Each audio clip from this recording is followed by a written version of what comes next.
I guess, first of all, I mean, the images of this tunnel are just kind of mind-boggling here. What is your take on all this? What was your reaction to that when you saw that? Yeah, Jim, my reaction is this is what Israel's been talking about all since the beginning of this conflict. They Yeah. knew that these kind of tunnels existed. I mean, we've been showing on CNN the single file tunnels that you almost have to squeeze through, but you can't conduct an operation of literally thousands of terrorists when you're squeezing them all through. So you're talking about a tunnel, in this case, it's 50 meters, about 200 feet or so underground, that has the capability to hold weapons, have large meeting spaces, travel around, and even bring vehicles in. It's just part of the network that's subterranean under the Gaza that Hamas has been building for the last several years, in fact, close to a decade, and how they have been shifting the money away from the Palestinian citizens to build these kind of things, to construct their military apparatus. And it's just mind-boggling. It is, but it also shows the difficulty of fighting in this kind of subterranean environment. Yeah, I mean, our Jeremy Diamond was saying just a short while ago that, I mean, this tunnel is almost big enough, or maybe big enough for vehicles to move through. I mean, that is a different kind of tunnel. There's no question about it. In general, today the IDF announced it's taken control of parts of Khan Yunis in southern Gaza. The Hamas-run health ministry also reported an Israeli airstrike in northern Gaza. What's your sense of things right now? I mean, President Biden has been concerned about what he's described as indiscriminate bombing in Gaza. But what's your sense of where things stand right now tonight? I'm not in concurrence, Jim, with the indiscriminate bombing. It may be somewhat excessive, and we could talk about that. But, from the very beginning of this conflict, starting 8 weeks ago, you and I were talking about how they would start in northern Gaza, in Gaza City, and then go to potentially Khan Yunis, then to Dar al-Balah, and then even down south into Rafah.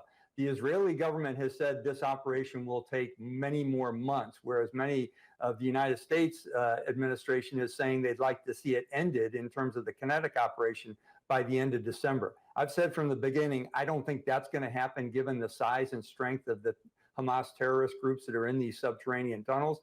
And we're seeing in each section of Gaza that there are more and more underground headquarters, and Hamas has been very diligent in terms of setting traps for the Israeli forces as they go through. So anyone that says, hey, we ought to shift from using air power to ground and special operations forces, that's easy to say on the outside. But truthfully, with some of the constructs that we've seen Hamas using, these underground networks and some of the uses of civilian buildings have to be struck. I think it will continue on. Secretary Austin is going to discuss that with the Israeli government over the next couple of days.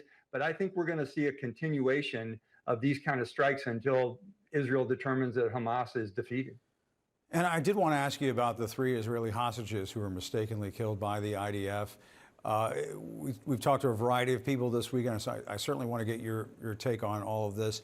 When I spoke with the IDF spokesman, Jonathan Conricus, yesterday, I mean, he really didn't indicate that there's going to be a major shift in their tactics or rules of engagement.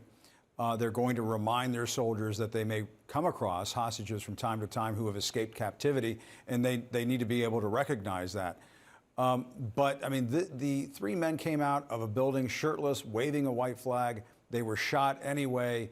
The IDF says those troops were not following the proper rules of engagement. But Colonel Conricus was saying, look, we have Hamas fighters who are pretending to be civilians, who are doing things to draw in IDF forces to entrap them and kill them. It is such a messy, chaotic battlefield. I'm wondering, General, what's your advice on all this? Well, I don't have any advice, Jim, but truthfully, what I would say is Hamas and any terrorist organization is going to use deception and trickery. And you add to that the fact of the conditions of the battlefield, as you just said. And I would bet that the hostages, as they came out of the building, probably did not look like the clean-cut young men we see in their photos that have been appearing on air. They've been in captivity for 2 months. The soldiers, the Israeli soldiers who were always anxious in any kind of firefight with adrenaline surging, and especially depending on what their level of training and experience is. Truthfully, Jim, I had a fratricide incident in a command I was in Iraq, and it devastates the individuals who shoot their fellow citizens. And in this case, I'm sure it's not only devastated whoever engaged those 3 hostages, but I would believe that this is rippled through the Israeli Defense Forces. And they are attempting to conduct their operations according to rules of engagement. But truthfully, as you just said, the conditions on this battlefield are extremely complex and complicated. You don't know who the enemy is. When people pop out of buildings, especially buildings, as the Israelis have been showing, contain a vast amount of ammunition, and they contain ambush sites, it's very difficult to differentiate. But I believe that the Israeli Defense Forces will review their roles of engagement. And I know their chief of staff has addressed this issue with all of their soldiers in the fight right now. But it's tough. It's really heartbreaking. Yeah, very heartbreaking. All right, General Hertling, great to have you on as always. Thanks so much.